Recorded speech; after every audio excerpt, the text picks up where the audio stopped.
are you a real villain? Well, technically, nah. Have you ever caught a good guy, like a real superhero? Nah. Have you ever tried a disguise? Nah. All right.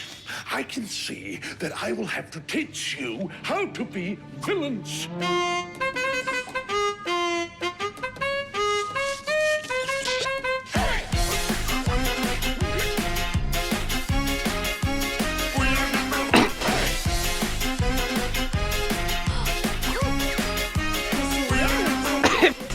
Now listen closely.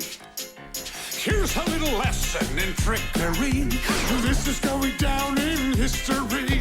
If you wanna be a villain, you have to chase a superhero on the run.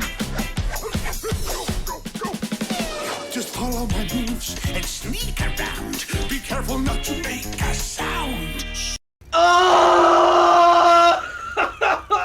No, don't touch that.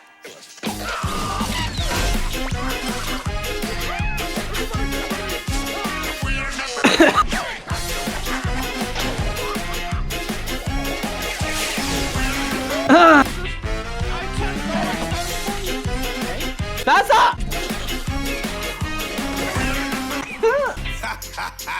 Now look at this that I just found. When I say go, be ready to throw. Go! Throw it on him, not me! Oh, let's try something else. Now watch and learn. Here's the deal. You slip and slide on this banana peel. What are you doing?